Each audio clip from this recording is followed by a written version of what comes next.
Not hearing you, Mike. Hey, welcome everybody. This is the City Metrics podcast. We're getting rolling here from multiple parts all across the fruited plain. We've got the Red Hot Tigers, and we're going to be talking all about it tonight. We're going to get down into the nitty gritty. Pretty much we'll know what AJ Hinch had for lunch today by the time we're done. My name is John Urkula. People call me Yoop. I'm broadcasting from the land of 10,000 lakes now, Minnesota, southern Minnesota to be exact. We're having a great old time watching the Tigers going through this. Joining us tonight, of course, as always, Chris Brown from the Commonwealth of Pennsylvania tonight. Joining us, Talk Tigers, and of course, Mike Pachak from the greater metropolitan Detroit area, our one local rep tonight.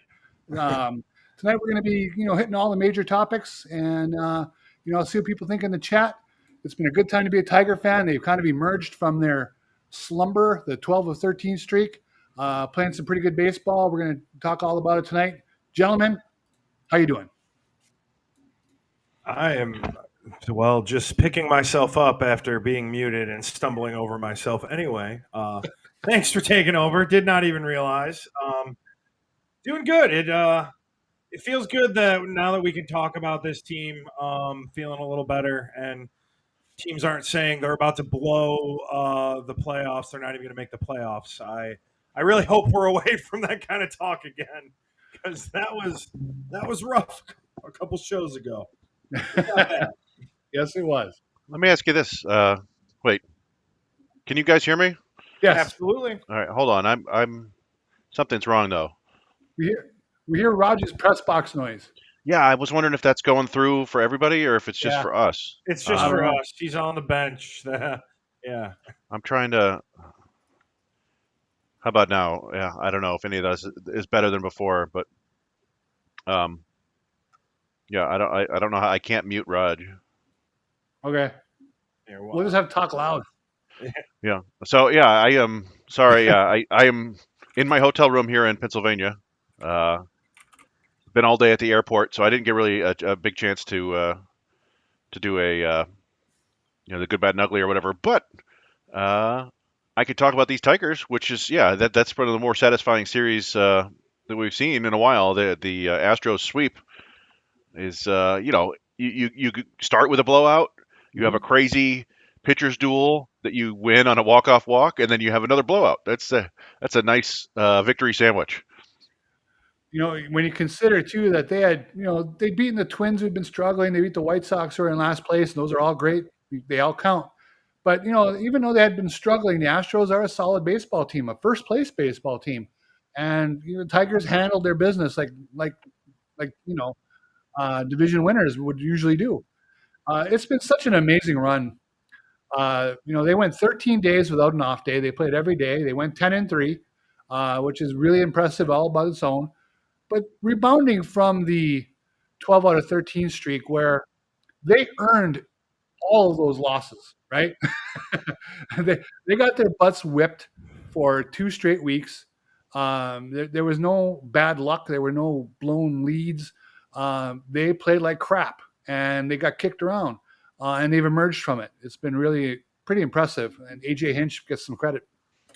Well, it kind of really, you're seeing that this team is going to live and die by the bullpen. And I guess you could argue that every baseball team is like that. But in these last 12 games, the bullpen, I think, correct me if I'm wrong, they've given up 0 runs in the last 12 games.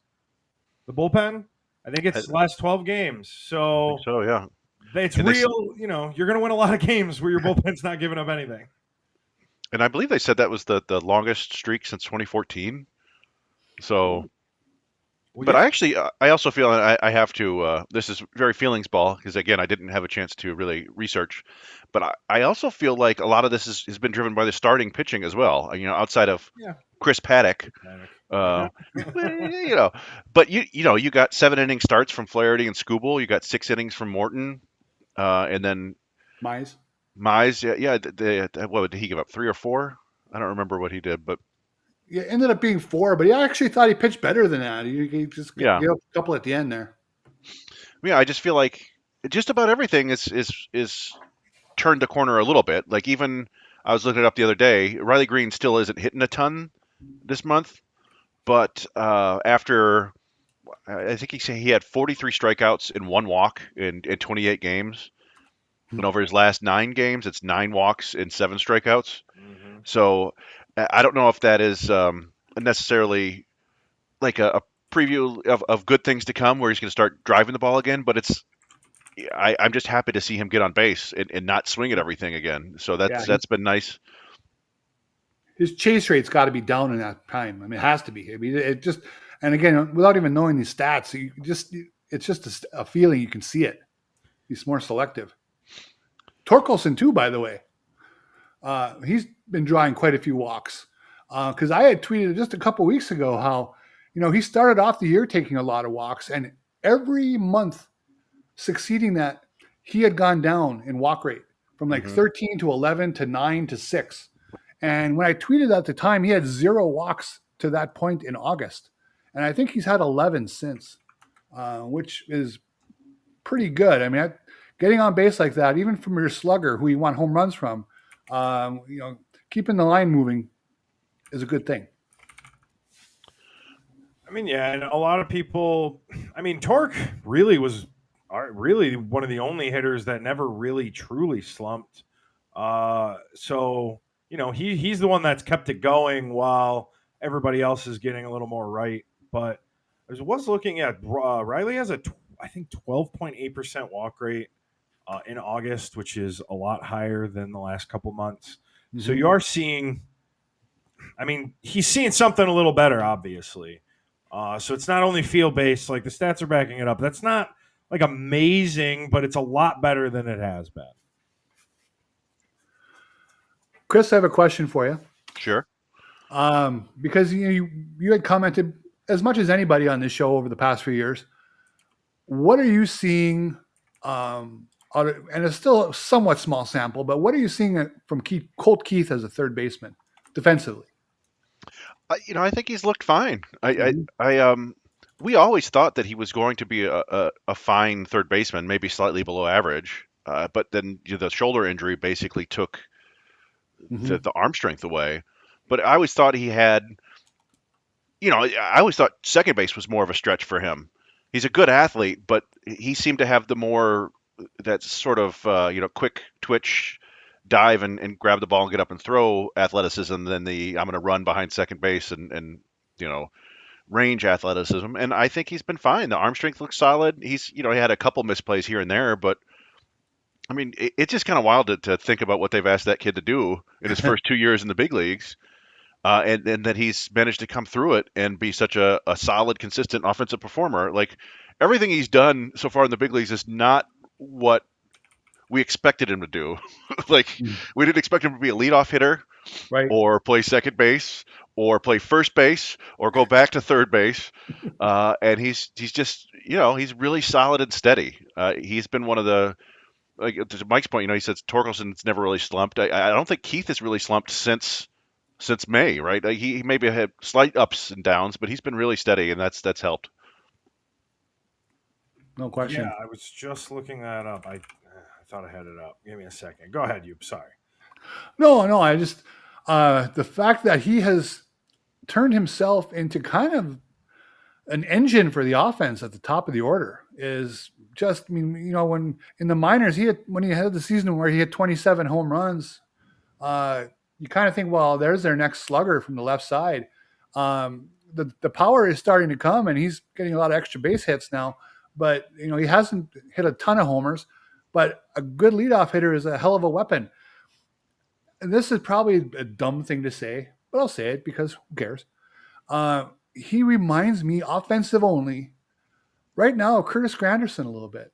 From his early years, when he took over that leadoff spot, he was a guy with some power and some speed, but probably wasn't thought of as a leadoff man at points in his career. And then, of course, ultimately end up having a 40 home run season.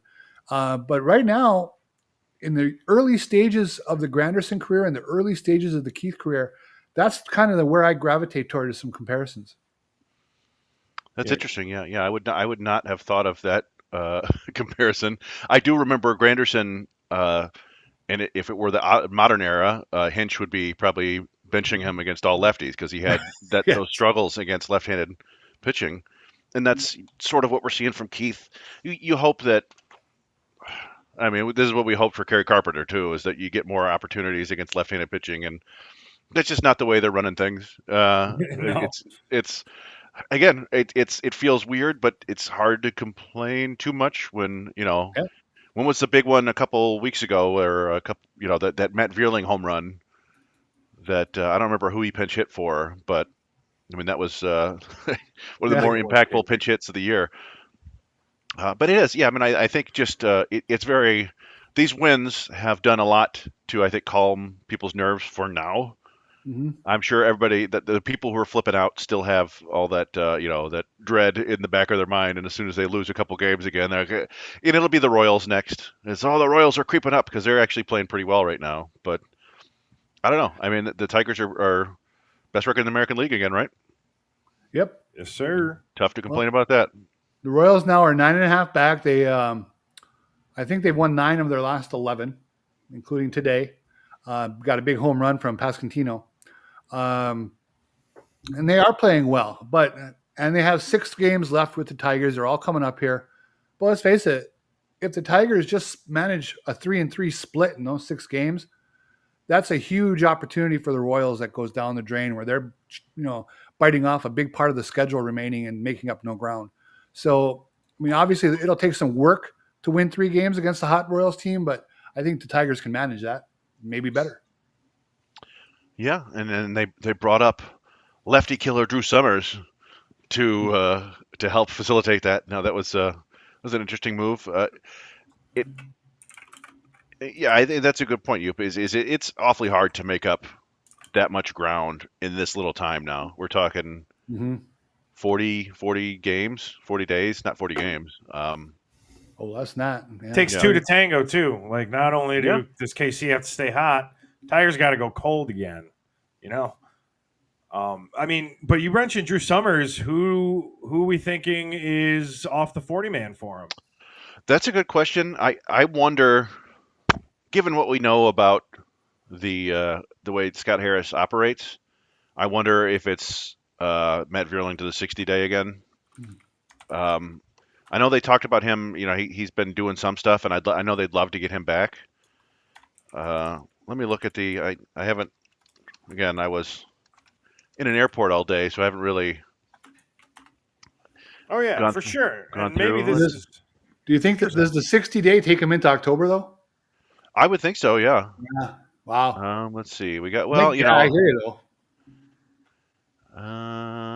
Let's see. Yep. I'm looking at other options here. People they might just cut. What if they just cut Chris Paddock? That would be kind of aggraving. Oh, you know what?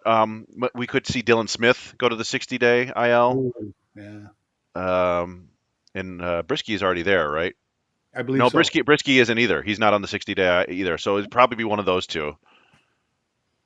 all right. Kind of like when they say prosecutors can indict a ham sandwich. There's pretty much always a way to squeeze somebody on the 40-man roster.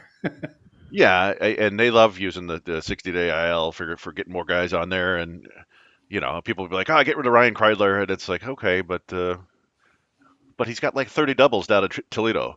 He's killing it. Yeah.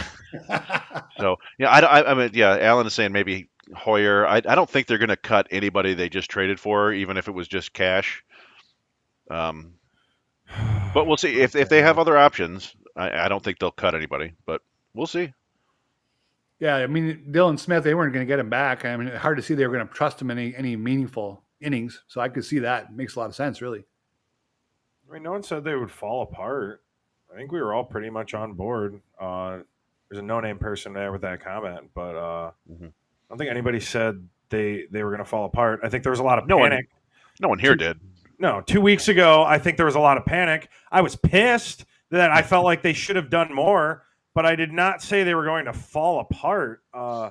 And 2 weeks ago, I was the one who's saying anybody who says they're not making the playoffs or not winning the division, like, that was crazy. I was never on board with that. And I know that I'm probably the most pessimistic about the trade deadline in the first place. So I don't really know if anybody said that. I stand by it. I still am disappointed that I feel like they didn't go for more.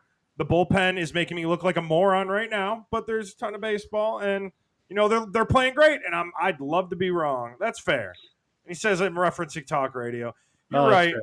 and that definitely pushes his narrative a lot in Detroit for sure. Is the local radio? Well, yeah. They got real pessimistic. They're right. They're right. And in Twitter and social media can be, depending on where you're looking, it can be just like talk radio and even more extreme because there aren't any call screeners. But yeah, you saw a lot of people flipping out like, oh, the Guardians are going to make a run here. It's down to 5 games, whatever. And I understand people getting worried about it. It looked like the Tigers were never going to win again, but we've seen enough baseball to know that this happens. Yeah. It doesn't. Teams go on crazy bad stretches, and Cleveland was never gonna look at their team. Look at their team. They're like a bottom 5 offense. It just wasn't gonna happen. But so it's nice that the Tigers have put this run on would they go 5-2 against the Twins and White Sox, and now 3-0 against the Astros, and you got 3 winnable series coming up too, right? Kansas City is playing well, and Oakland has some sneaky talent, but they can win these. They should. When during the 12 or 13 streak, it was one of the last times I was on the show because I was moving, and then last week we just had scheduling mishaps and everything else. But one of the last things I remember saying was, don't judge a team when they're at their worst. That's not the time. And they played too well for too long to think they weren't going to come out of this. And the other thing that occurred to me, people had totally forgotten, as the Guardians were trimming that lead to 5, the Guardians had lost 10 in a row earlier this summer, and I'm sure their fans are flipping out, thinking that they were never going to win again and that all was lost. And things weren't all lost. They rallied. And now the Tigers have turned it around and started playing the baseball that they were capable of and that we saw a lot of in April, May, and June. Yeah, really the most underconfident part of the roster, and I feel like this is probably real common in a lot of baseball towns, is that 5th pitcher, because every time Chris Paddock steps out there, maybe it's just because he's playing against his buddies, and this is like the fan in me, but I swear he's so friendly with the Twins. Like he's giving up meatballs and he's going over there dapping them up. I'm like, dude, you are not on that team. Yeah, he was getting me hot. I think somebody was joking that he's just helping those guys get their contractual milestones or whatever, so they can get more money. Like, well, that's not ideal. Right. I just think he's just not a very good pitcher. That's probably it. It does it's weird because you watch Troy Melton and you go, well, why not him instead of Paddock or Montero instead of Paddock? And I think it's just the Tigers just wanted more depth. And they weren't going to get it from a minor leaguer or whatever, so they got a major leaguer for a price that they're willing to pay because they have good catching depth, and we'll see what happens with him. But I'm not expecting much more from Paddock after the next 5 weeks or so.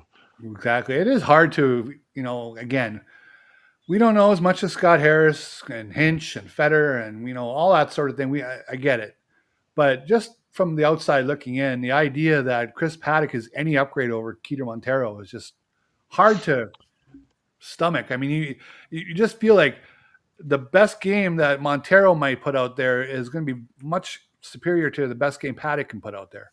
That's just me. Yeah. Well, he hasn't looked amazing in AAA right now. Yeah, I mean, we learned last year that the AAA numbers, who knows, right? Yeah. Brant Herter had like a 7 ERA and came up and was good, and I tend to agree with that, and he may have just kind of, who knows if he's working on something or sort of disheartened by being in the AAA environment in general. But yeah, I think he's probably better than Paddock. At the same time, there's a little bit of hubris to it, and I kind of like that, if you know what I mean. Like they feel like they can fix any pitcher. Yeah. And sometimes to feel like you can't, you can look at it on paper and say, we can do this for this guy, we can do this, and we can make him better. And then you get him and you go, oh, no, sorry. And I think that's what happened with Luke Jackson. They were like, oh, no. So, So I feel like maybe that's the same case with Paddock, and now that they've already traded for him, I don't think they're gonna just like bench him or cut him, right? They're just like, all right, we'll just go out there and eat innings, and that's what he did in his last start, right? He got bombed, and they're like, just stay out there, and honestly, you can look at that and the fact that he went out and ate all those innings as actually really beneficial for the rest of the week. No question. And then you end up having, like we said, those 3 long starts from Flaherty, Skubal, and Morton, and the bullpen is now like completely rested, and they've been able to give Tommy Kahnle a full week off, which he desperately needs. I know there's some people thinking that he's going to get cut, which seems a bit extreme to me, but yeah. Well, so you just named when you named all those people that could move off the 40-man. Yeah, I think that pretty much proves it. But yeah, and they don't like to put guys who are in the minors on the 60-day IL because then it gives them more service time. But come on, what is that? 30 days of service time going to cost you with Dylan Smith? And they're under no, the thing with Paddock and with Canley, it all comes back to a 9.5 game lead, right? They're not under any dire pressure to shuffle the deck. They can stay patient with the guys that they have some belief in right now. And, if it were to get down to 2 games, we might see some bigger shuffles. I mean, I don't know, doesn't it?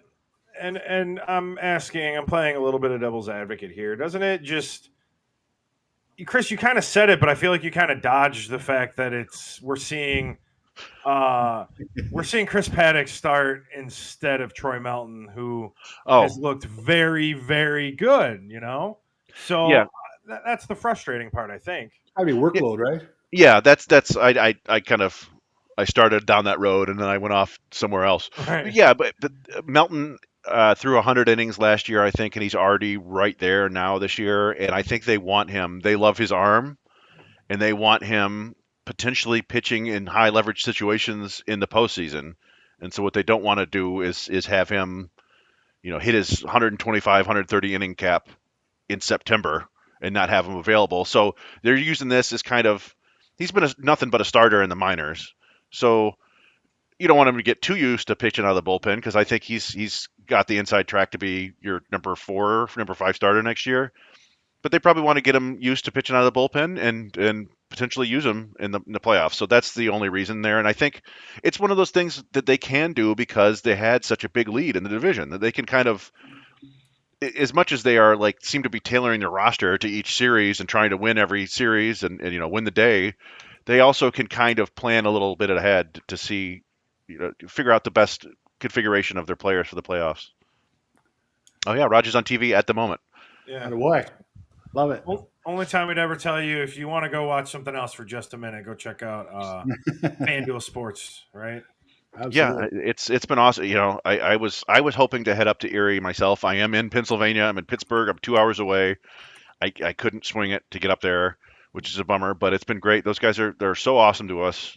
They help support us so much, and they put us on the air, and it's always fun because you could see when we get in there, we're both we talk on the screen all the time, but you get in a booth and suddenly you clam up a little bit or you get a little nervous and. Sure. But you warm up and it's fun. So happy for Raj and hopefully that your Seawolves do something fun. He's getting to see Andrew Sears tonight, who was one of the bigger breakout pitching prospects in the system this year. He couldn't hear us too well in the press box earlier, but I was wondering what the local buzz around Kevin McGonigal is, because we see the Detroit fan buzz online. I would love to know what the local folks are getting out of watching him. That'd be kind of fun. Yeah, in Erie, that's a good point. Yeah, I think most people. One thing we've seen before is and this happens with every prospect. We post highlights and people start saying call him up, and the people in Erie get frustrated because it's like, all right, he's only been here for 2 weeks, and there's more to learn. But there is a general agreement with everybody we've talked to in the entire organization that Kevin McGonigal can hit the big leagues right now. He might not necessarily tear the cover off the ball because big league pitching is very good. Sure. But he would come up and survive and eventually thrive. The big question with him is the defense, and that's he could also probably come up and play second base in the big leagues right now but the Tigers have 13 second basemen. Um, Exactly. and he is not ready to be an everyday big league shortstop. So it's much. I think he can get there. It's just not there yet, and I don't think you want to put a 21-year-old kid who just turned 21 in the middle of a pennant race and playoffs, and having him learn shortstop on the fly at the big league level. That's a lot of pressure. So I think they're just going to keep him back. There's no harm in really keeping him down for the rest of the year, and probably send him off to the AFL because he did miss a month plus, I think, earlier in the season. Yep. And then he's got an inside track to win a job somewhere in the infield next year. And of course, Max Clark went out with an injury the other day, so we have to see how that progresses. Sounds like he's at the ballpark though, so yeah. day-to-day. So I don't know how much I could say about this. I could say that I was the one recklessly speculating that he had a broken hamate bone because that's what it looked like. You don't normally see guys get injured when they just swing. That happened to McGonigal last year. I have heard that it wasn't that, and that he should be back this year, and it's considered day to day. So Great. I don't want to say anything more than that because who knows? Maybe we're being fed misinformation so that they bust us for outing our sources or whatever. But I think he'll be back this year. So that's good. Is it just me, or is he starting to show some of the power? No, it's not just you. You can look at his numbers since basically since the calendar hit June. He started really. The main thing I wanted to see earlier in the year was him attack pitches in the zone earlier in counts, and he's really started to do that. Really started to pull the ball in the air, and the result has been home runs and more extra base hits. And it's been a really positive development because he did the exact same thing last year.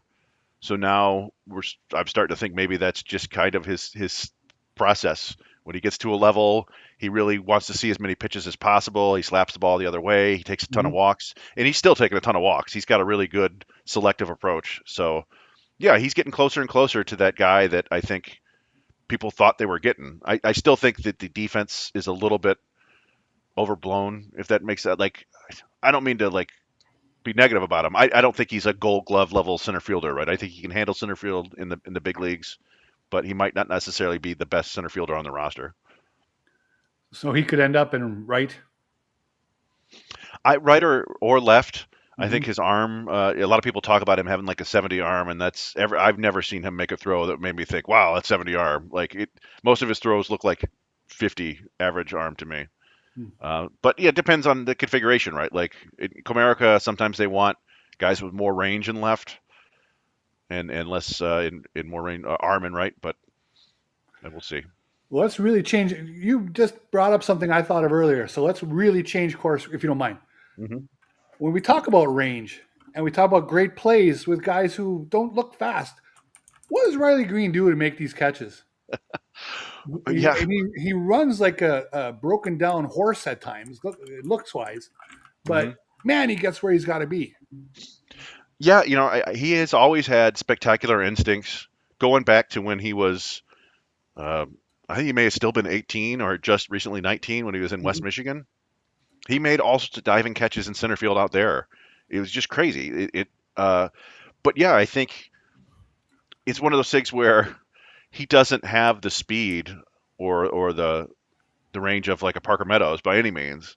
So whereas Parker Meadows might just kind of casually catch a ball and put it in his back pocket, and it doesn't look spectacular. Riley Green has to go all out and make these spectacular diving catches. He's one of the best I've ever seen at that. Where it seems like, I mean, how many times can you recall him diving for a ball or jumping for a ball and not getting it? Yeah, very seldom. There was the one that that I have as a gift now because he actually caught it. I think it was against Texas. He caught it and then they ruled it that it was a trap, and they went to review it or whatever, and it was very clearly caught, but they kept the call. But in slow motion, you can see him catch it and slide, and then he looks over, and they call it a fair, and he goes like this. Let's see if I put it on the screen. But yeah. Anyway, I don't know what he. Yeah, I think it's just great instincts. You must also have a really great first step. Just to get moving in the right direction and taking a good path at all times. There's so much anticipation to that. Because you're right. I mean, Parker Meadows, one of the things last year when he was on his roll was just how confident he was striding to the ball like it was a piece of cake. And you don't get that with Riley. Yeah, I don't know if you can see that very well, but maybe not. Yeah. But yeah, no, it's the metrics don't necessarily love him out there, but a Yeah, lot I of was the just about to say he's rated as, this is per Fangraphs, negative 4.4 defensive runs. That's 10th among qualifying lefties. Puts him just smack dab in the middle. 20 qualified left fielders. He's 10th. Yeah, and I don't remember exactly how they do the Gold Gloves now, right? I know there's the advanced metrics are a portion of it now, but I still think that there is a lot of like player and coach involvement. Yeah, a lot of voting out. And I don't. He's probably never going to win over Stephen Kwan or whatever, but it wouldn't shock me if he randomly gets is one of the finalists one of these days just because of all the great catches. But The catch he made against Byron Buxton was really something. I mean, I think Yeah. they had him. I think they had him playing deep, so he was back there a little bit. I think they probably saved it from really being a hell of a collision with the fence. But that was a really nice catch, and that came at a big moment. Kyle Finnegan has not allowed any runs, as we know, and he's been very successful. And I'm not going to denigrate what he's done; he's been great. But let's face it, he has every hard hit ball that he has given up as a Tiger has gone for an out. hmm That will probably stop. I feel confident in saying that. So, and also he had that one in versus the Angels, long fly ball for it would have been a home run, but it was about 1.5 foot foul. So he's been living on the right side of good fortune. But defensively, the Tigers have been playing some really good baseball, and Finnegan is just one of a bunch of guys who've benefited from that. Yeah, and one of the things, he has altered his pitch mix a little bit, and maybe it takes other teams slightly longer to, get to know what to expect and kind of prepare for that, so that he may run into some bumps here. But I don't know. Yeah, so far he's been, pretty darn good and a nice addition to the bullpen. Will Vest seems to have overcome whatever weird. He had a couple hiccups there. He seems to be back to doing his thing, which is nice to see. I mean, getting 2 innings out of him the other night was pretty sweet. Yes. So yeah, it still does feel like they really could have used another couple arms, but who knows? I mean, when you look at the playoff bullpen, we already talked about Troy Melton. Melton might be your third arm in the bullpen now. Paul Sewald is still out there. We'll probably see him over the next couple of weeks. Jose Urquidy has been pitching 1-2 innings in the minors. He might come up and it might be a drastically different bullpen in 3 weeks. That'd be wild. Drew Summers, right? I don't know if people know what to expect from him. He is, first of all, he is a big boy. He is very large. He actually, I believe we heard that he had the biggest jersey they ever ordered in Erie, which is saying something because they have R.J. Pettit, who was 6'8" and close to 300 pounds. Yeah. But so he's a big dude, lefty, kind of Brent Herter-ish in terms of the arm slot. And he's got a ton of extension. It's 7 feet plus of extension, so it's kind of sneaky. He throws harder than Herter. It's more, he'll be 93, 95 and touch 96. And he's got is he less sweeper reliant? He's got his slider is more of a traditional slider than a sweeper like Herter's, but he also has a pretty good changeup. Okay. It'll be interesting to see, what he does. You can never really tell with the relievers, right? Sometimes they just have to come up and prove it, but I'm interested to see what he looks like against big leaguers because he was dominant in Double-A this year, and he has numbers not nearly as good in Triple-A, more walks. Part of that, I think, you can attribute to the ABS system, where Triple-A hitters have just adapted so well to that. Now they don't really swing at anything that's borderline. So I don't know, but anyway, he could be another new member of the bullpen. It would be amazing if they rebuilt their bullpen on the fly after the trade deadline. Yeah. Based on several guys who weren't part of the deadline moves. It would be a pretty impressive thing if that happens. And you could see with Melton, again, not a pitching coach, but just as a person who watches a lot of baseball, I always get a little apprehensive when someone says that his fastball has life. Okay, that's kind of a nebulous statement. Basically, as long as you're getting out, your fastball, you probably say your fastball has life, right? But boy, you watch Melton, you almost can feel it. You can see it. That fastball is doing something at the end. It's pretty impressive, and I think that they could make him, um, if things go right, a 4 to 6 out weapon in a playoff series. Yeah, I the big thing with him is, last year he was pitching pretty well in Erie. He just kept giving up home runs, particularly to lefties. And part of the problem was he I don't know, we may mention on the show or not. He throws tons of strikes. They were just not always well located strikes, and that's still he's gotten better at his command, and it's something he'll need to continue to get better at. I think he will, but he also kind of reformatted a couple of his pitches. He's got a cutter. His slider's a little bit harder. He added a sinker. He just has more options now, Mhm. and lefties haven't hit him for much of anything this year. And so, yeah, I mean, I think he's a guy you can be comfortable with. Like you said, you throw him out there, and it's a different look. And the fastball does miss bats.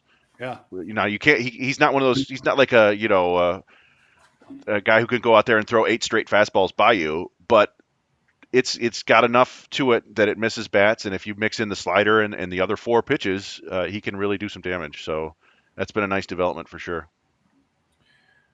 All right. We want to head into first segment. We doing that?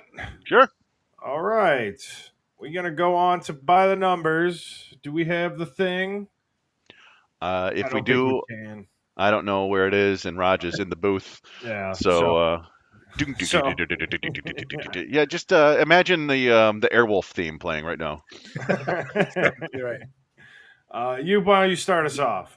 Okay, my numbers are 5.9, 3.3, and 2.7. So, obviously, you can probably guess those are F4 numbers. You guys, I'm sure, can tell me right away who the 5.9 is. Scooble? Yes. Can you tell me who the 2.7 might be? McKinstry? McKinstry. No, he's actually 2.8. I should have used him. Oh, yeah. Green? Yes. So 3.3 is? Well, that's Dylan Dingler because that's my number this week. Oh, I also have a Dylan Dingler number. I love it. We're going to talk the crap you can out tell of we Dylan coordinate Dingler this today. shit, right? Well, I go was ahead. going to ask you guys if you had to rank the top 3 players with the Tigers for, at this moment, Tigers MVP, is Dylan Dingler in your top 3? Because in F4, he is. Boy, I would say yes, but then you think about it, you're like, well, Carpenter, but yeah, no, I think he has, and it's what's fun about that is you just go back to this time last year, he had just come up, wasn't doing much of anything. We headed into this year as Jake Rogers as the starting catcher on this team, and now he's got 90 at bats. Dylan Dingler just took the job and ran with it, and that's been huge for this team. Yes. We always knew he was a great defender, and it's borne out in the big leagues now, and he's continued to hit. He had a lull in June, but since July he's been average to above average. So it's pretty good for a catcher. I The feel like quality of his at bats have gotten better and better. Yeah. You know, even early in this year when he was having success, he would still throw in a couple clunkers where he was waving at some crap. well, he wasn't walking. He drew Yeah. one walk in like his Yeah. first 40 games. Exactly. I had like a counter. But no, he learned how to walk. And I think that if you weight it for how much you expect a catcher to contribute this early in their career versus what Dingler's actually giving you right now, you have to at least consider him up there. Mhm. Because do you expect? I mean, I'll wait to really go into it, but I'm going into more reasons why you should consider it with my numbers. I mean, I Go could just for it. say Yeah, mine go. right now. He is considered the number 3 defensive catcher by Fangraphs defensive statistics. Number 3, and all of this while he has a 730 OPS. And you just we got so used to the Jake Rogers experience on offense, which was he's going to hit 15 home runs, he's going to strike out a lot, but you're going to trust him to handle the pitching staff, so it was okay. Well, now I've got a catcher who can handle the pitching staff. He's doing that, but he can actually, he has an actual major league bat. So, I mean, I'm not trying to badmouth Rodgers necessarily. I'm just trying to say that this is something that I just feel like we haven't seen in a while from the catcher position in a Tigers uniform, and I'm loving it that it's his first full year. It's crazy. Just something I just don't think we talk about it enough, because when you try to rank his offensive production, like without considering him as a catcher, like he's a little bit above average, right? But you're seeing Cal Riley, be incredible at offense too right now. So maybe it's a bad season to really judge that in the first place. But it matters a lot that he's able to hold his own while being this good defensively. No question. I that certainly helps with the WAR numbers, right? And if he does continue to walk more, he's gonna skyrocket. But that's what I was looking at was I'm like, he's already get 3.3 WAR. That's already a top 25 season for a Tigers catcher in franchise history. Wow. Now, it's FWAR. His baseball reference WAR is like 2.8, but and I think it's a real possibility that he can get up to 4 and be top 15, top 10. But there are only 3 guys who've done better this in the 21st century. And you go and it's Brad Ausmus in 2000, and that was entirely defensive driven. He had like a 90 WRC plus that year. Then you got Pudge in 2004, who was 4.7 WAR. I should say Ausmus was 3.9, so I think Dingler can get there. Pudge was 4.7 in 2004, and Alex Avila was 5.0 in 2011. Those are the 4 best. Dingler's already got the 4th best season by a catcher in the last 26 seasons. So, yeah, they got themselves a keeper there. Now we know catching is terrible for your health. You ask Adley Rutschman, who went on the IL today with an oblique and hasn't done anything since the beginning of last year. He's just completely fallen off the map. So going to lose the job to Basayo. Yeah, it's tough out there for catchers. So you hope that they can keep Dingler healthy. I know that there was some discussion on our Discord about getting rid of Jake Rogers as the backup and bringing up Eduardo Valencia or something like that. And I don't see that happening. I think AJ Hinch first and foremost is always going to want a strong defender as his backup catcher. Yep. If for nothing else than just a guy that knows how to defend, and you could help with game planning, and a lot of the defense is figuring out how to attack hitters too. And there's something to be said for the clubhouse, right? He seems like a perfect guy for that team. And I would almost always lean toward talent over that. But in this case, where they're in the situation where he's a backup, that clubhouse presence might be something that has some intrinsic value too. It's huge. It's when you consider that, as we said, he was the starter. He was going to start. He was starting, and then he got injured. Nothing he could do about that, and lost the job. And he totally understood. Now hasn't complained. Yeah, hasn't complained. Now a lot of people could say, "Oh, well, yeah, he shouldn't complain. He's hitting like 140 or whatever." And it's like, okay, well, how would you do in your real life if you took 2 weeks off from your job and somebody came in there and took it, and now you're like, relegated to cleaning out trash cans or something like that? It's not great, but he's handled it with aplomb, and I think you're probably looking at a future manager down the road, right? Could see that. All catchers are. Maybe he's a bit too weird. He's a catcher, of course. But yeah, I think the vibes are huge there. I said on the Discord, he's there to catch the ball, help with game plans, and have a cool mustache. I was about to say it's the mustache that was important, definitely. 100%. So we're all dinglered up. That's funny. I do love that, because I literally wrote it's understated what he's done, and then Yeah, we're all bringing it up. So I just love that that's blown out of the water now. Did you have numbers, Chris, on him? Oh, mine was 3.3. Oh, okay. It was his WAR, and I was gonna focus on where he stacks up, in recent history. So I got you. yeah, we Well, could Do we move want to to go to the other one, or do you want? the good, bad, and ugly. I guess. Yeah. we could jump into that. Why not? Yeah, it's 45. Look at that. We're actually right on time with it. Chris, why don't you start us off this time? Yeah, and I will say that, like I said, I kind of just was not be able to focus on this today, so I just threw this together. Yeah. But I was looking. My good is the Orioles and their pitching. Mhm. If you look, the Orioles have the 5th best record in baseball since June 1st. It's they're a half game better than the Tigers. They're 38 and 31. The Tigers are 38 and 32. And I was looking over the last.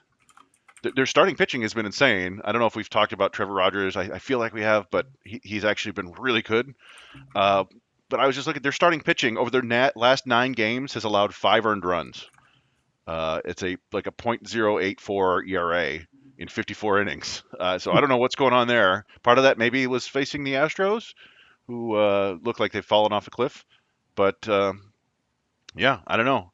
So that's the Orioles. They got off to such a bad start that they sold at the deadline, but it was really only the expiring contracts, the Charlie Mortons of the world, and I think maybe their faith in the rest of the roster has been rewarded a little bit. They're not going to make the playoffs, but sometimes we've seen, a strong second half can catapult you back into contention the next year.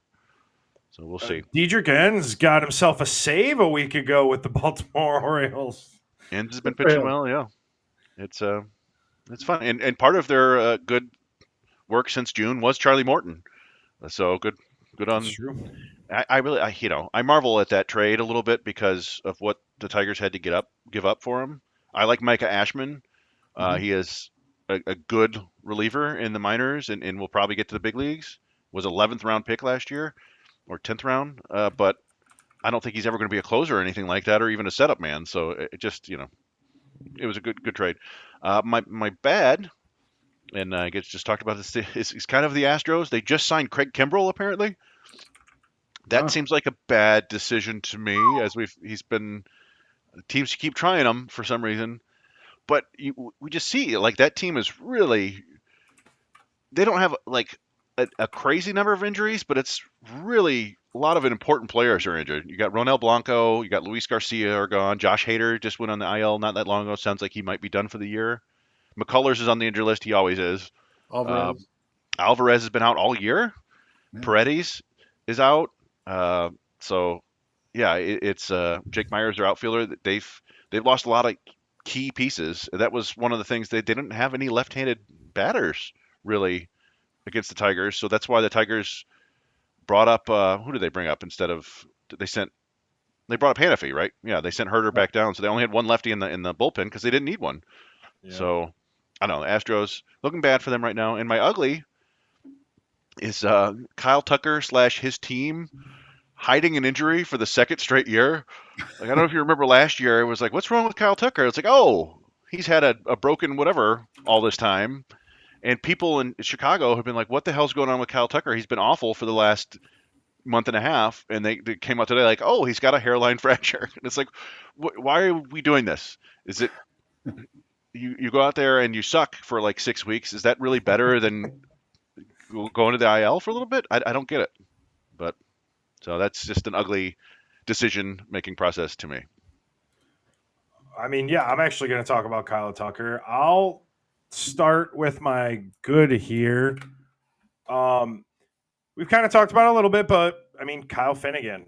I saw something, and I'm going to give Chris credit for this because Chris, you saw this in Kyle Finnegan's first outing or first or second outing, but with Washington, the way that Kyle Finnegan's pitch mix was, he's throwing 65% fastballs, 30% splitters, 5% sliders. This is good for a 4.38 ERA, 4.21 FIP, 19.6% K strikeouts, and 8.6% walk rate. Not great numbers. They're fine. They're literally just a little bit above average pitcher, relief pitcher, I suppose, maybe a little below. But since he got to Detroit, the split is now 49% fastball, 44% splitter, and 7% sliders. It's good for a 0 ERA, 1.84 xFIP. He's got a 36.4% K rate and a 4.5% walk rate. So his entire everything has changed by mixing up his pitches. You mentioned this in a tweet on August 3rd, how you already noticed that he had changed the amount that he was throwing his fastball and his splitter. And you called it out. I think that was his first outing with the Tigers. So I just want to give you credit because when I was doing research, yours was the second thing that came up. I was looking for but I mean, I know I threw a big fit at the deadline, but I mean, if you listen to that episode, Kyle Finnegan was the one guy you could really see the potential with, like as a real back end of the bullpen kind of guy. And he's clearly adapted to what the pitching staff's bringing him, and it's working for him right now. And I mean, it's clear as day. And just, it's interesting to see how, like, you hear change of scenery all the time, but like the stats literally are showing you exactly what the change of scenery is bringing to him, and it's working, and it's cool to see. Yeah, I appreciate you saying that, but it was, I just looked at Baseball Savant. I'm like, oh, that's different. But that goes back to something that the Astros started doing 2017 with Hinch, and when they traded for Verlander, they were just like, hey, what if you throw your best pitch more often? And honestly, like the Nats are one of the few teams in baseball left right now where I would think like, yeah, maybe they don't have a great analytics department going on there. Right? They've been really bad for a long time, and they're going through like a second rebuild already. So that may have been like, crazy like a fox. Let's just get this guy and fix him up. But yeah, like I said earlier, I think maybe other teams will adapt and the way they attack him. But yeah, so far so good. Yeah, it's working right now. My bad. We were clearly all on the same wavelength for this because I'm also bringing up Kyle Tucker and the Cubs. I mean, they did just split 4 games with the Brewers, the Red Hot Brewers. So give him a little credit for that. But in the last 28 days, I know he's had a hairline fracture, but he's got a 542 OPS. He's seeing the ball well. He's got a 326 on base percentage, but a 216 slugging. 0 home runs. He's 2 stolen bases, caught stealing once, 2 extra base hits.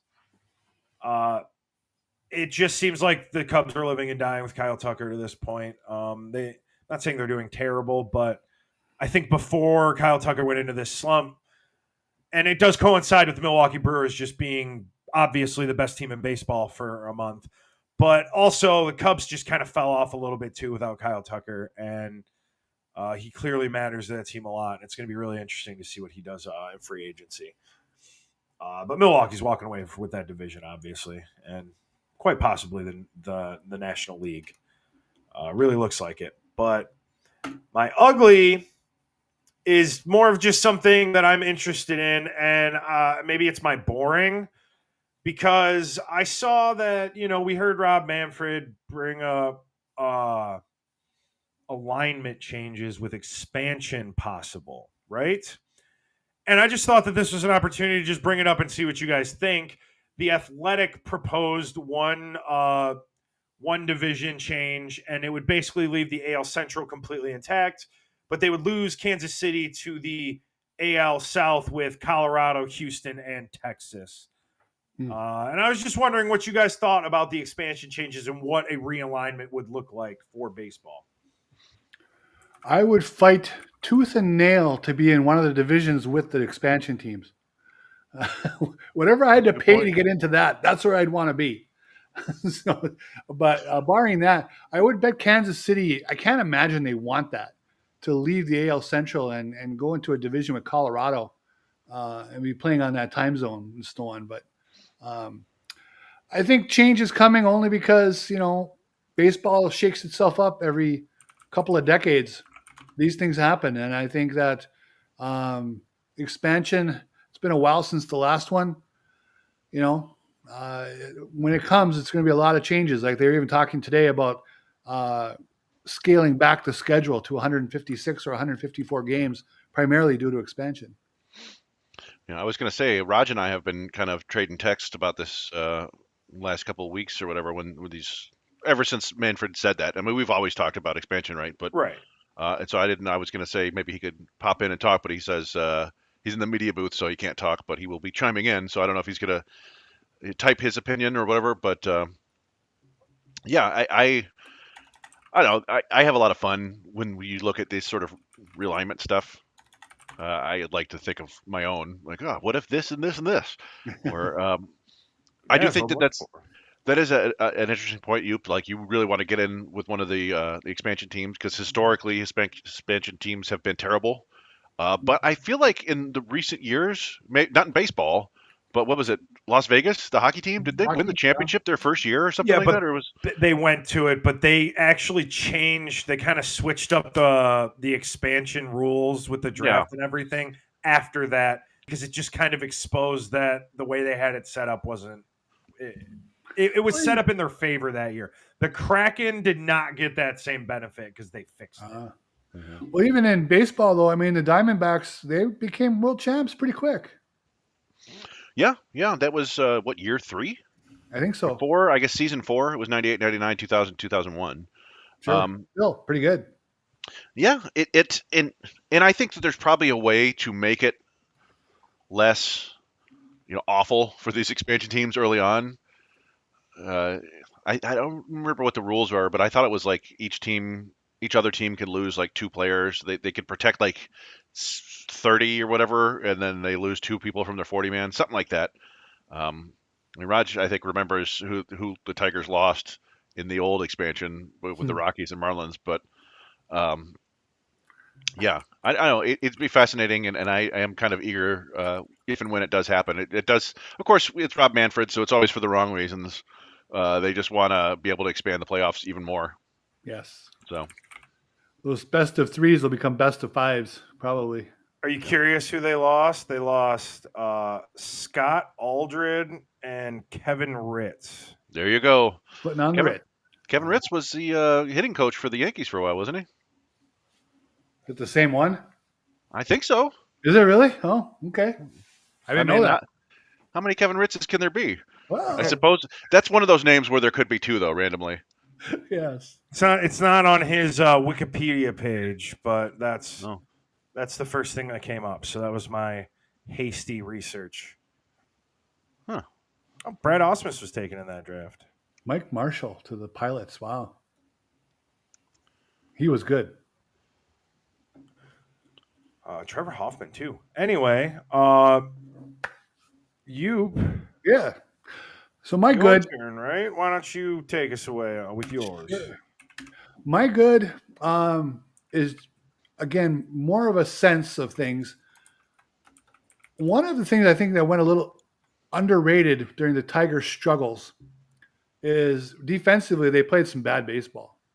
They weren't, and it was kind of covered up by the fact that they couldn't score and they weren't pitching well. So, but I think defensively they had taken a real step back. Everything was bad during that stretch.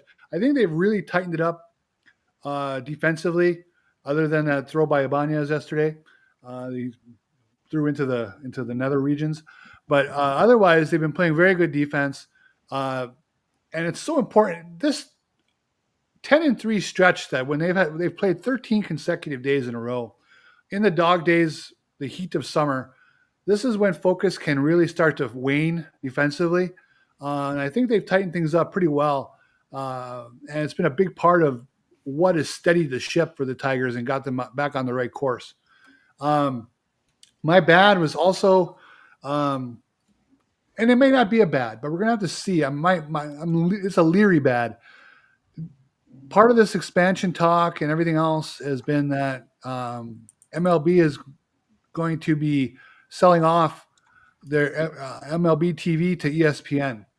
And, call me crazy. I don't have a lot of trust in ESPN. And even with the blackouts being the problem that they are, I've been a customer of MLB TV for about 16, 17 years, pretty much since it started. It's a great way to watch baseball. And it's a very inexpensive way. I mean, it's $149 a year, and you can find deals to pay less at times. But basically, it's been $149 or so for almost the whole time.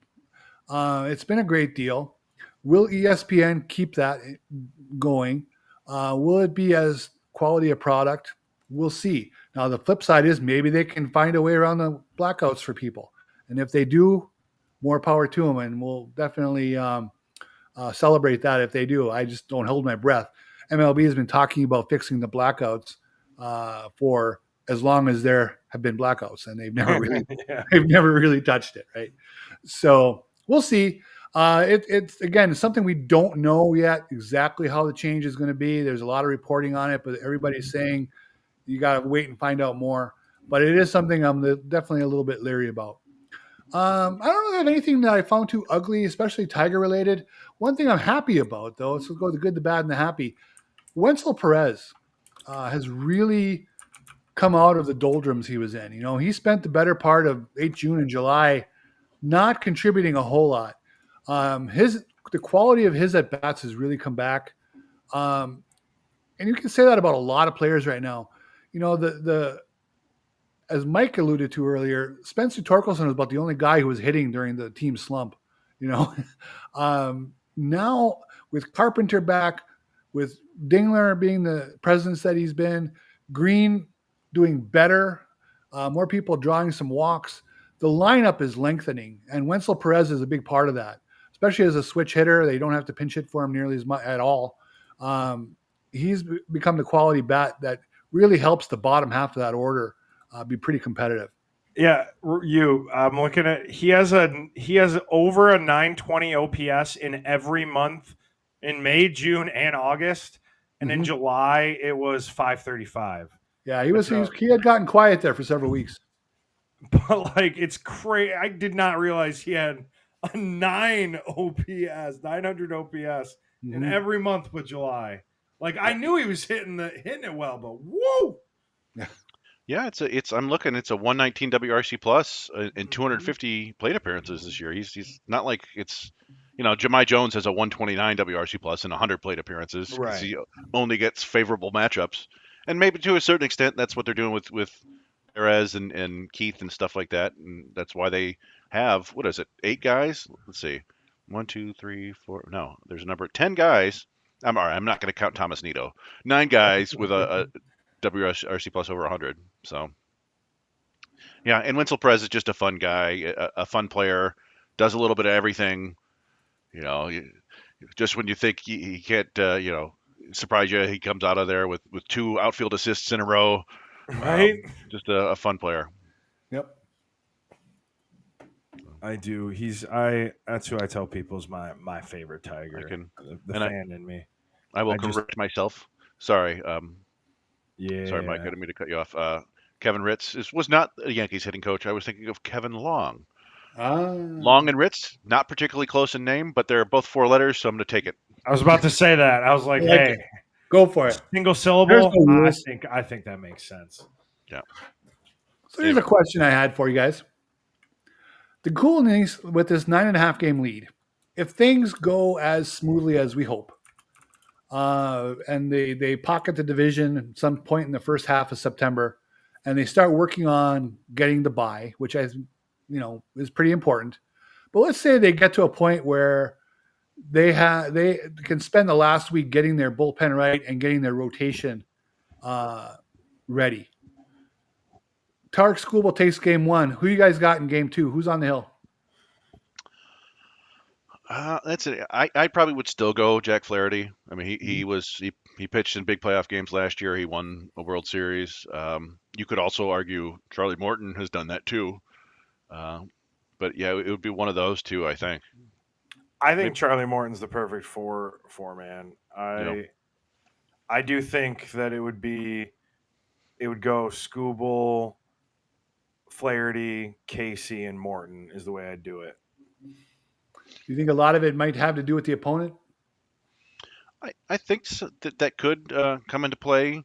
Although, it's not. Skubal's going to be the number 1 no matter what, of course. Yes. Left, right, doesn't matter. That was the fun thing about the Astros game is lineup full of righties, didn't matter. But yeah, it may be something more along the lines like maybe they run into a team that's not particularly good at hitting breaking balls. Yeah. And that might be like, okay, well, that's good for Morton and for Flaherty, but maybe more Flaherty. Um, I don't know. Yeah, that's a good question. I do think they're going to tailor their roster and their rotation to their opponent, but Mm-hmm. how much, everybody who makes the playoffs is going to be pretty good. So it's just a matter of how they want to do it. Fair point. Yes.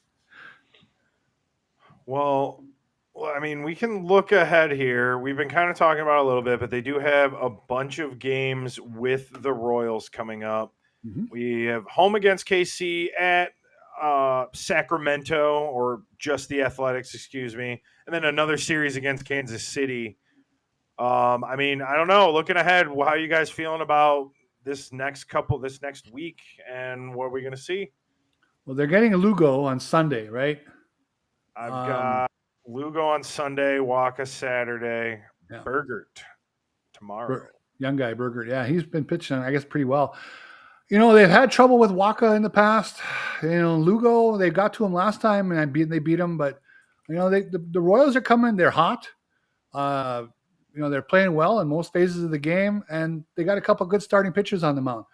The good news is the Tigers probably only need to take one game, and the world's not going to come crashing to an end. Hopefully, they can win the series. But there's no question, the Royals, I'm sure they want to make one last-ditch effort at the division. Miracles happen. But more importantly, they definitely are in the wild card hunt. So the Tigers are going to get the Royals' best shot. Yeah, I mean, I think we've talked about this before. For last year, the series that really made me think like this is happening was when they went to Kansas City, and I think they took 4 games. Did they take all 4 of those games? I will double check. And one of them was they got down by like 4 or 5 runs early, and I remember Colt Keith hit a big home run, and it was like these guys are not quitting at all. They're going to come and right now it feels like the Tigers have their swagger back, and you talked about it like plate appearances are getting better, the starting pitching's getting better, the bullpen's getting better. All that can be undone in a game or two, right? But it feels like they're not gonna take the Royals for granted here. I would hope, and you do have a Paddock start in there, right? It might be, yes. So you never. Although I mean, it's not like the Royals' offense is a murderous row. Still, it's the pitching there, and you hope that improved patience lately and the better plate appearances can maybe get those starters out after 5. And work on the bullpen a little bit. That would be good. Vinny Pasquantino's hit a home run in 4 straight games. So offensively, he's starting to light it up a little bit. They won 3 games at Kansas City. They came back and won 7-6 in game 1, 3-1 in 10 innings, and then 4-2. That brought them from 76 and 73 to 79 and 73, 80 and 73, whatever. That was the series they played against Kansas City at the end of the year. Thanks, Mike. That 7-6 game is the one you're talking about, though. Yeah. Yep. That was fun. Yeah. What was I going to say? I don't know. Yeah, it'll be fun. And then the A's. Nick Kurtz looks like I guess he's just going to be Aaron Judge. So good for Sacramento, Oakland, Vegas. Yeah, they got Wilson, the shortstop. I mean, they got some players. I got Langolier, the catcher's doing well. He's on a tear right now. Yeah. I think Langolier has 16 home runs since the All-Star break or something ridiculous. Yep. It can't be just since the All-Star break, can it? I have to look. But yeah, the A's are a pesky team. So, but the Tigers, if the Tigers go out and play their game, they should win the plurality of these games. Majority, I guess you would want to say. Just waste a bunch of innings on Montero when you're up 5-0, and then I seriously cannot wait till Rafael Montero's cut.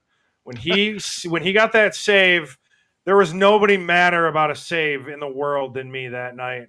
The whole time I was like, why is he still in there? When he went back out in the 11th inning or whatever it was a beautiful thing.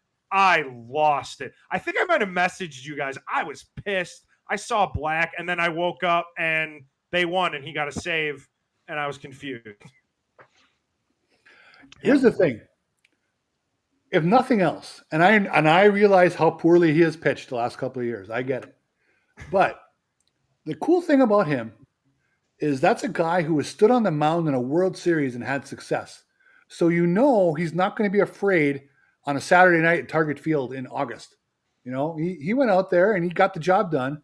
It was impressive. I mean, he threw some quality pitches, got Byron Buxton, and what the hell? It was really fun. But Look, again, he's got some experience in big spots, so there is that. that's one fewer inning that we needed Troy Melton to throw. So it's one more inning we get out of him later in the year. Chris, ever since you said that, that's how I'm going to look at every inning from a guy like Chris Paddock. I'm just going to think it's okay. It's okay. Melton's going to more leverage. It's like I need that. I needed it. We're stacking Melton things. Now the one counter argument to that, of course, to the Melton, watching his arm is that it doesn't seem to be helping. The Tigers have done a great job of they really monitor all their minor leaguers' pitch counts. They make sure that they don't throw more than 30 in an inning. They keep their innings counts low, and then they still blow out. They couldn't have treated Jackson Jobe any more cautiously. I mean, they could have, but they did everything you could ask for, and he still blew out his arm. So maybe if you're just a fatalist, you say, well, you're going to blow out anyway. So go out there, Melton, give us some innings. But I think they're going to stick with their plan. Yes, Raj put in here 6 innings or 90 pitches down in the minors. That's what they get up to. Mm-hmm. They, in April, they don't go more than 4 innings. Mm-hmm. And then I think they get up to 60 and 90. But hey, Michael, I hope Montero literally doesn't give up a single run in his Tigers career and he joins the Hall of Fame. They fix him and he's the next Mariano Rivera. But I'm going to stand by what I said at the time that they acquired him, all right? I love being wrong about players that do well for the Tigers. That's the best way to be wrong. Well, but I'm going to stand by it until I see more. I am very Mike's feelings on Montero is kind of where I am with Alex Lang. I had said earlier this week that I know in the past I had mentioned I really don't miss watching Alex Lang pitch at all. But again, now that he's back, I hope he kicks ass. I mean, that would be fantastic. But you saw it the other night. It was a perfect Lang outing. Well, it's exactly what he's been doing in the minors, like in all of his rehab starts. Oh, it's 3-0, and somehow he gets the out. 3-0. Oh, he walked this one, but 3-0 and ground ball. Like he throws so many pitches to get there. I can't imagine he truly pitches an important inning. No, it was great to get him out there in a 10-0 game. Like that was the perfect spot to ease him back in for sure. Yeah, I think, and you were one of the first people I remember even talking about this, and it was after he won like reliever of the month, and you're like, yeah, it's good, but he throws a lot of people stop swinging, and then that's kind of what happened. They stopped swinging, and he stopped throwing strikes, and I don't remember the outing. He had thrown like 21 pitches or 22 pitches, and 4 of them were actually in the strike zone, and I just didn't think there was any way you could live off that. Yeah, no, sometimes we see guys have success and then it eventually comes crashing down. I'm hoping that's not what's happened with Tommy Kahnle. Hoping they could figure that out because when he was going well, he was really reliable and getting lefties and righties out at the equal clip, and they could really use that. But right now, I don't think it's really hard to, if you're in a close game, to put Tommy Kahnle out there. Yeah, and I think AJ Hinch said as much the other day. Yep, you got to earn the spots. Tell me this, Tyler Holton. For 2 years, we watched Tyler Holton be excellent, right? I mean, he had his outings were the definition of non-stress. I mean, a typical outing was a weak ground ball to second, a medium length fly ball, and a strikeout. Boom, he's in the dugout. I mean, he did that all the time. This year, he's not a disaster. I mean, I'm not saying that, but he's allowed some homers. Seems like he's working behind more. I think strike one has become his challenge. Do we think it's usage over the last couple of years catching up to him? Is it mechanics? Is it confidence? Is it some combination of the whole stew? It's that he's a bullpen guy and you're a good bullpen guy for like a couple years and then you're not that bullpen guy anymore. I know it's stupid and we're Motor City metrics, but so I really do kind of believe that only the very best keep it that high of a level that long. You know what's crazy is if you look at his stats, you can look at his stats, pull them up on Fangraphs or whatever. The last 3 years, strikeouts pretty similar. They're down a little bit. He was 7.8 2 years ago, 7.35 last year, 7.15 this year. The walks 1.9, 1.62 last year, 1.61 this year, like almost identical. The giant blinking red difference is the home runs per 9 innings. Yeah. 2 years ago, 0.95. Last year, 0.67. This year, 1.9. He's given up home runs on 22% of his fly balls. To me, that is there's an element of bad luck to that, but I also think it's probably the usage that is leading to slightly lessened command, particularly with his changeup and his cutter, which were probably his two best pitches. And sometimes when your best pitch, it's your best pitch because you locate it in the right spot, and when you don't locate it in the right spot, it's your worst pitch. Ask Casey Mize with the splitter. Yeah. You throw a good splitter, it's awesome. You throw a bad one, it's a home run. And I think that's what's going on with Holton. And I'm not sure if it's something that they can fix this year. He's been up and down several times this year, and I think AJ Hinch still trusts him. But I'm not sure that I do as much anymore, which is rough because he was just the best reliever in baseball who wasn't a closer for like the last 2 years. Right. And I'm going to look up the statistics. I'd like to know more, but just the sense I get is he's behind in more counts than he ever was for the last 2 years. Even if the walk rates aren't much different, it just seems like he's always a little bit uphill. Even on his successful outings are tougher than they used to be. Yeah, I can see that. It does feel a little bit like that. I'm looking. So interesting. You can look at his linear weights on his pitches this year. Compared to last year, and the two big differences are actually with what they consider his slider and his fastball. So I don't know. That's interesting. Like the fastball last year was 9.2, and this year it's negative 2.3. Oh man. So I don't know. Yeah, that's kind of what happened with Canely a little bit. Yeah. But anyway, I think that's probably gonna wrap it up for tonight here. I mean, thanks everybody for watching. We are everywhere you can get podcasts. Roger, he's been here in spirit. I've been seeing his face down at the bottom bar there when he's not being a big shot on TV. Hey, there he is. Oh, he's on TV again. He can't get off your screens, ladies and gentlemen. He's everywhere. Yeah. I love it. That's Rogelio. Like he popped in to be the inflatable guy at the car wash. Yeah, right. But anyway, for you and Chris Brown, I am Mike Papchek. Stay classy, everybody. Have a good night.